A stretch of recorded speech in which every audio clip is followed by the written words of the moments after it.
What's going on, everybody? Welcome back to the Die Hard MMA podcast. I'm your boy Clint, and this is the undefeated post-weigh-in show. We're talking UFC Vegas 65. We just watched weigh-ins. We just watched face-offs. We're going to take a look at those fighters and see if we can take any little bit of thing from what we saw on scale today and use that to make better bets. Put some extra money in your pocket with these late reads before tomorrow's fights. Make sure you subscribe here to Pub Sports Radio. Join the squad. Join the squad. Hit me with a like if you haven't already. And if you're an audio listener, give me a 5-star review, baby. Let's go. The lines on the show are provided to you by Superbook Sports. Make sure you check them out for a good, solid, legal, regulated, stateside sports book. First fight of the night, we've got Blaza making her UFC debut, taking on Natalia. I said that backwards. So far, we've got both ladies coming in here. Silva made 125 on the dot. Blaza made 125 and a half. Now, Blaza was very pale on the scale today. I think that's just the way that she's built. Nothing having to do with the weight cut. Very heavy eyes, but this is one of those things. New fighter, I'm not really accustomed to how she looks on the scales today. Maybe that's just the way she gets it done. Natalia Silva, very addictive smile on this one. She gave a big flex, blew a kiss. She's too cute, guys. This is one of the type of women that you would think is just so adorable, but I have no idea that she's a certified killer and would beat your ass in a hallway. So I'm not underestimating her based on her appearance and the way she carries herself. You've got Blaza plus 135. Natalia Silva's a minus 155 favorite. Now, I'm already kind of in on the Natalia Silva camp. We cashed a ticket on her in her last fight. However, Blaza is massive. I mean, they face off and she is huge. Big height advantage here. This was an intense stare down. I expect Natalia Silva to be the more dangerous striker. However, Blaza just sticks to you like glue, rips her opponents to the ground, and she is deadly with the ground and pound on top. So I'm kind of leaning towards a dog or pass situation here. Blaza at plus 135 is actually a very, very popular underdog pick, but believe it or not, I'd be looking at the Blaza TKO. The way she gets on top of people and lays down hammers of elbows, she's 12-1 to win by TKO, folks. I feel like that's just a bad number given what we've seen from her. And even though Natalia Silva is someone who we like and we've seen do relatively well, you know, in the short time she's been here in the UFC, she handled Jasmine Judavicius. I think Blaza is probably a more well put together fighter than her. It's not a spot that I'm looking for like a money line side of things. Natalia Silva has those nasty arm bars off of her back. Both these women can finish. The under 2.5 at plus 195 has my attention. I may want to look at maybe poking at the violence on this women's MMA fight to go ahead and kick our night off, and that TKO prop definitely has my eyebrow raised. We've got Fernie Garcia taking on Brady Hestand. Garcia made 136. Hestand made 135. Fernie Garcia, why does he remind me of Spider-Man? Like, he looks, you know the scene in the original Spider-Man where Tobey Maguire, like, realizes that he suddenly doesn't need glasses and he's all of a sudden, like, ripped up and has abs? He's a nerd that's never experienced fitness in his entire life. That's what this guy looks like. When Fernie Garcia is up on the scale, like, smiling today, it's like, you have no idea you've got abs, do you? Like, that's, I don't know why he looks like Spider-Man to me. Anyway, he looked fine. Brady Hestand came in at 135, and boy, did Brady grow up. This guy comes in with some facial hair and some brand new shiny abs. He is cut up. He is jacked. Put a whole lot of muscle on, looking very confident up there on the scales today. Brady Hestand is a minus 180 favorite. Fernie Garcia is a plus 160 underdog. And I've been leaning towards Brady basically all week. I don't want to chase this price at minus 180. That's the pick. I do think he probably gets it done. But at the same time, I think like Fernie Garcia is being disrespected just a little bit. We've seen Brady Hestand not react well to some punches. You know, we saw him in the Ultimate Fighter house where he fought Ricky Turcios and he didn't like getting hit. Ricky Turcios has pillow fists. Fernie Garcia has fast, heavy hands, and you can get his knockout prop at 7-1. So that's the kind of spot where I'm like, ugh, like if Fernie Garcia is gonna win this, it's probably not a 15-minute decisionator. It's gonna be a knockout. I'd rather take my shot at the 7-1. And Brady Hestand on the flip side, like, he's a grappling heavy guy, so maybe you can take the sub prop, but I'd be looking more at Brady by decision. The over 2.5 doesn't seem bad, but that's basically just picking Brady to win anyway. So I'm going to say Brady probably gets it done, but I have no confidence in this one. I want to go ahead and actually see the improvements. I want to see how these guys look in the cage and use that information for next time. Vanessa Demopolis taking on Maria Oliveira. Demopolis came in at 116, Oliveira 115 and a half. Vanessa Demopolis gave a big one-armed flex. She looked very, very worried, very nervous and excited up there on the scale. She was happy to have made weight, strutted off the stage. So looking good, no issues, not a bad cut or anything like that. Just looks like she was cutting it a little bit close. Maria Oliveira was in great shape, big smile, did the whole thing where she, kisses her fist and shows it off. Intense from Vanessa Demopolis at this face-off here. Both ladies really look like they're ready to go. I think we're in for a hell of a fight here in this spot. The one thing I noticed, we talk about the size and the height. Maria Oliveira is like decent bit taller than Vanessa Demopolis. Vanessa's very, very short. Not surprising, but what I noticed is Vanessa's like twice as wide as Oliveira. Oliveira doesn't have a whole lot of muscle on her, and she's very tall, very lanky. When they stand side to side next to each other, you're like, oh my God, Vanessa is thick. Like, big muscular difference here. I've been leaning with Vanessa Demopolis all week. This line is pipped down just a little bit. She was the slight underdog. Now it's a pick'em at minus 110 on either side here. The thing that has my interest, Vanessa Demopolis by sub. We've seen her arm bars. We've seen her grappling ability, what she can do to people on the ground.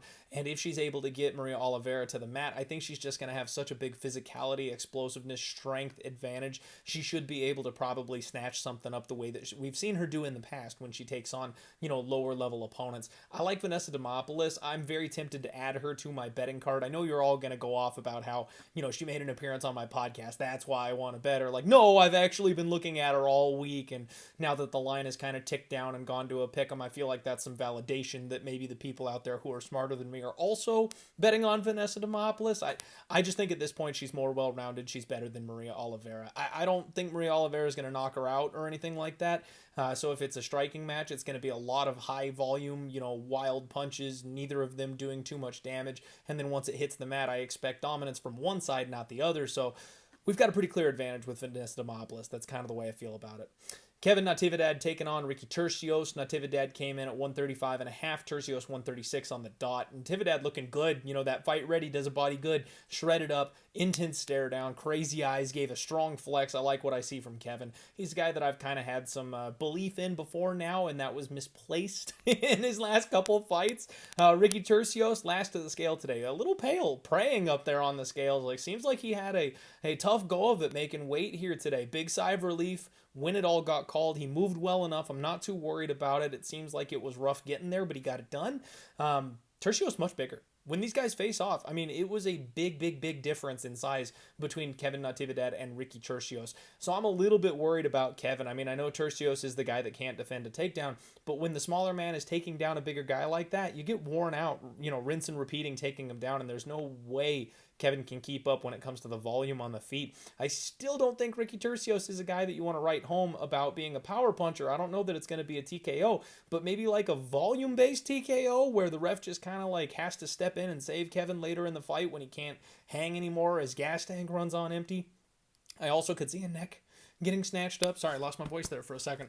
I could see a neck getting snatched up here by Ricky Turcios. He's got some submissions on his record, especially if Kevin does get tired and wears out later on down the line. It's a tough spot because I believe in Fight Ready. I know what they do to people. They turn men into monsters. So I kind of want to be able to believe in Kevin here, but from what he's shown us, he's probably not UFC caliber at this point, and I feel bad saying that because I really thought he was. Maybe the time at a big-time camp with some good, solid training partners has changed that, and he'll show me something different tomorrow, but I really think Ricky Turcios probably gets back on track here at this spot. Miles John's taking on Vince Morales. Both guys made 136. Miles John, eyes were sunken in a little bit, but he looked intense, had a blank stare on his face, not too worried about it. Vince Morales, on the other hand, pounding his chest, stormed off the stage. He's looking good. He's looking intense. Size advantage goes to Vince Morales. Both guys pretty stoic up there on the scales today. Miles Johns is a minus 175 favorite. Vince Morales is a plus 155 underdog. I said on Monday that I'm picking Miles Johns to win, and that just goes so against everything I'm all about. It feels dirty. It feels wrong because I'm just not a Miles Johns believer, generally speaking. Vince Morales having that size advantage, man, if Miles Johns doesn't go to that leg kicking game early and often, I can see him doing his usual thing where he wears out and then gives up something late in the fight. fight. Vince Morales, I think, has every tool in the box he needs to win this fight. It kind of comes down to how Miles Johns approaches it. This could be a good live bet spot, because if Vince Morales survives the early going in this fight, you can see him work his way back into it. You could see Miles Johns fading down the track, maybe get a live bet in on Vince Morales when he can finish late, or steal the second and third rounds to get a decision. Miles Johns would be my pre-fight pick. However, minus 175 is way too stiff of a price tag for me.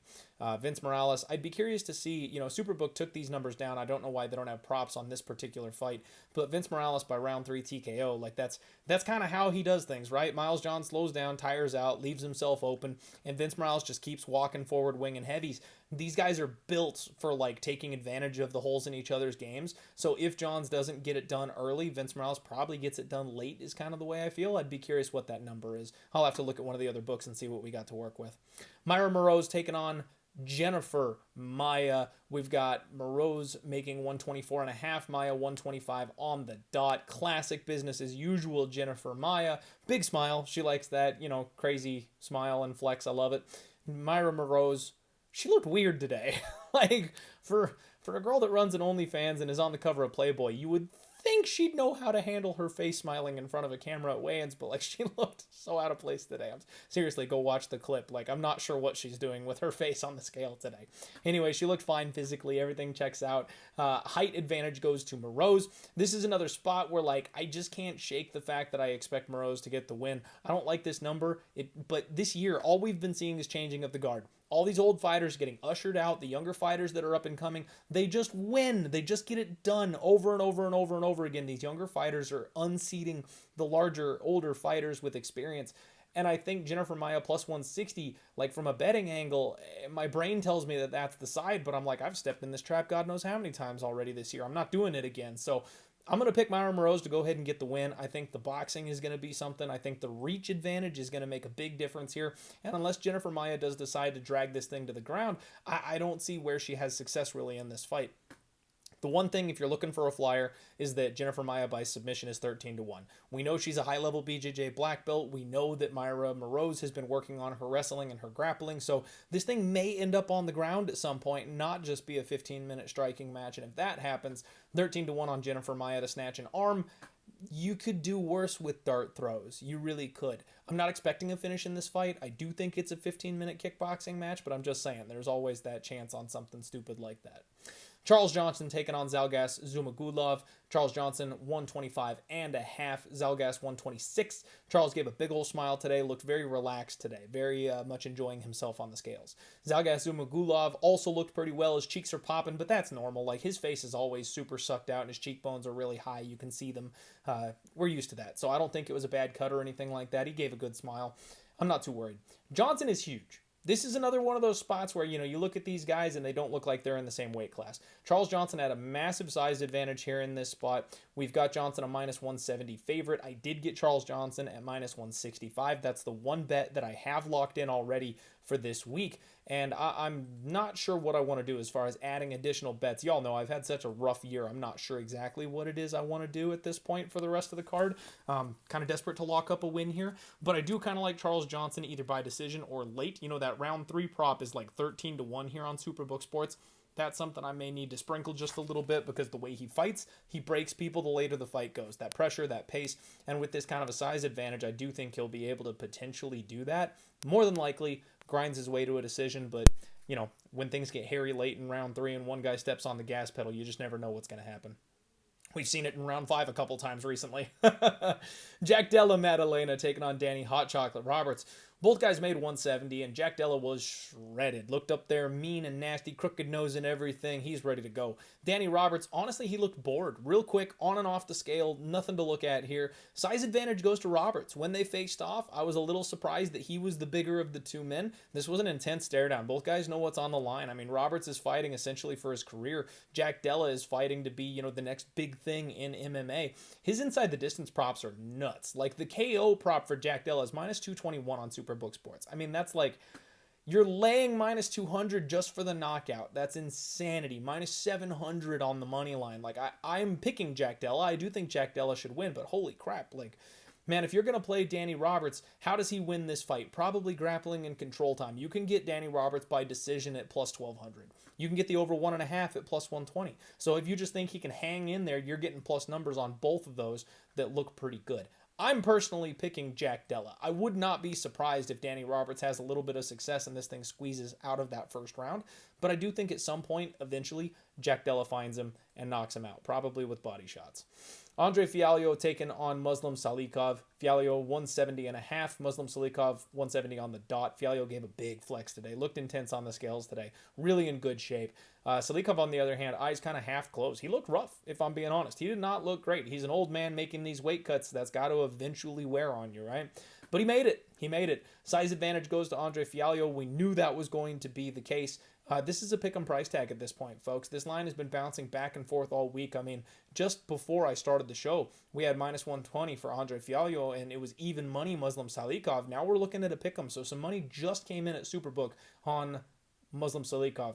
My guy Andrew hasn't gotten back to me with the sharp action report just yet with these smaller, kind of trashier cards. There's less action to report, so unfortunately I can't confirm if that's sharp action or just like market money that moved that back. But honestly, everyone just like piling hand over fist on André Fialho for that line to dip back the other way. That gives me the heebie-jeebies. That's like everything I need to know to stay the hell away from that thing. I think that Muslim Salikhov probably is the better, more technical striker in this spot. I've always told you guys I feel like André Fialho is a bit of a glass cannon. I know my co-host on Monday, Brandon, love you buddy, mocked me for saying that and talked about, you know, how hard this guy hits and the power and how good he is. And this is one of those spots where like I kind of want to dig my heels in, and I'm just not sold. Like I'm just not sold on André Fialho. He gets hurt and rocked way too often for me to feel super confident like piling in and dumping money on him. Now, him beating up an older aged fighter, like we said, we've been seeing this all year. Like this could be a changing of the guard spot. I get it. But Muslim could knock him out just as easily as he can knock Muslim out. Muslim throws heavies. He hits really hard. And André Fialho's there to be hit. Like, I think that if I was going to bet this one, I'm going to lean more towards the Muslim Salikhov side of things. Now, this is late in the week. I'm kind of getting cold feet on the Fialho side. I never had a bet in the first place, so you guys know me. The new standard is if I'm flip-flopping on a fight, I'm simply not going to bet it. So I'm going to lean with Muslim Salikhov here, and that plus 270 KO prop, that doesn't sound half bad to me, because I do think one of these guys probably gets clipped at some point in this fight. That's just the way André Fialho fights, is he kind of forces that barn burner. I think one of these guys gets clipped and knocked out, and plus 270 for a guy that a lot of people are counting out isn't so bad. Waldo Cortes-Acosta taking on Chase Sherman. Cortes-Acosta came in at 259, Sherman 256. Cortes is a big boy. I mean, you can see that he's working on that physicality, though. You can see when he flexes, he's got abs under there. He's got shoulder muscles under there. Like, this is a big, strong dude. Chase Sherman, you know, he's got his usual nervous energy. He's up there kind of swinging his arms and stuff like that at the weigh-in. And then when they face off, you can see just the thickness difference, right? Like, they size up pretty well. They're almost the same height. But Waldo Cortes-Acosta is just a bigger, thicker man here. Minus 240 for Waldo, plus 200 for Chase Sherman. And this is a spot where I totally get it. Like, I talked about the leg kick thing. I think the, accumulation of damage to the legs, Chase Sherman might be the guy to go ahead and take advantage of that here in this spot. But I also think at some point Cortes-Acosta is just going to bang him. Like, I think the way Chase Sherman fights, he leaves himself open. He has almost no defense. Yes, he has higher volume, but that leads to more counter opportunities. And Waldo counters like a monster. Like, when he throws counters, they are heavies. I like Waldo Cortes-Acosta in this spot, and considering that's coming from a guy that tried to get him against Jared Vanderaa in the last fight, like, you may be shocked to hear that, but I think Waldo wins this fight. He probably makes it look relatively easy. I wouldn't be shocked if it was the first round. You know, maybe if Chase drags this thing out, what we've seen is Waldo carries that power late, so I wouldn't be surprised with a round 2 or a round 3 KO at any point in time in this thing, but I think Waldo's the right side. I think Chase goes back to being a pumpkin this week. Ion Cuțelaba taking on Kennedy Nzechukwu. We've got Ion Cuțelaba 206, 205 for Kennedy. Classic Ion, great shape, strong flex on the scale today, looked good. Kennedy, same thing, no issues, big thumbs up, very confident in himself. But this is where things get weird. This is where things get really weird. At the face-offs today, we saw a brand new version of Ion Cuțelaba. Instead of getting in his opponent's face, instead of trying to mean mug him, instead of trying to punk him, being the classic bully that we know him always to be, instead, he had a big old smile on his face, he shook the hands of his opponent, and then he put his arm around Kennedy for a photo op. Like, I'm so confused. what did you do with my Ion Cuțelaba? Like, I have no idea who this man is standing on the scale today. And there's some whispers around Twitter about him being the next mythical creature. Nice, Cuțelaba is the new big thing. I don't know that I'm buying in on that personally. I think that Ion is maybe lacking in confidence a little bit in this spot. Kennedy is massive, folks. Like, when they face off, Kennedy is huge. Now, he's got those little bitty chicken legs, and that worries me just a little bit. I do expect Ion to be able to get the grappling going in this spot, so I think the over 1.5 at minus 125 is probably the way to look. The problem with Cuțelaba fights, though, is you never know when he's just going to be done, right? Like, he's made so many mistakes. He's made so many errors. He gives his, last time we cashed in on that sub prop for Johnny Walker, it was in the first round because he was in the driver's seat and then slipped up. Like, that's exactly the kind of thing you could see happening here against Kennedy. The book is written on Ion Cuțelaba, and I'm actually a little bit surprised, but they're still giving us another juicy number. Kennedy Nzechukwu by sub is 13-1 on Superbook Sports, and I'm probably going to have to sprinkle that because that's the read here.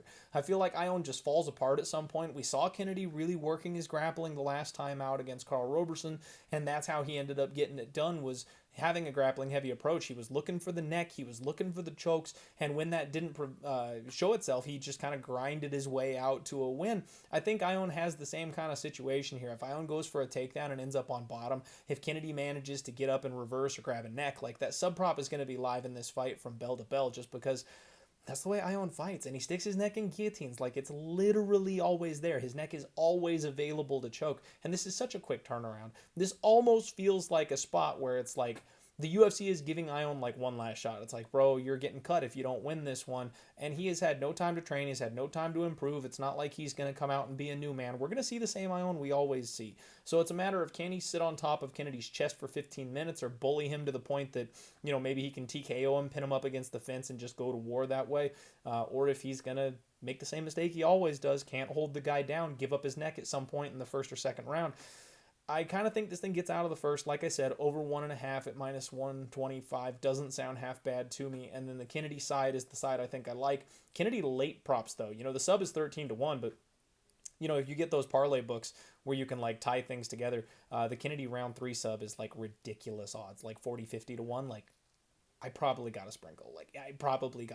That thing, because that's how this fight ends up looking if it gets to the second or the third round. Somebody's gonna fumble the bag at that point.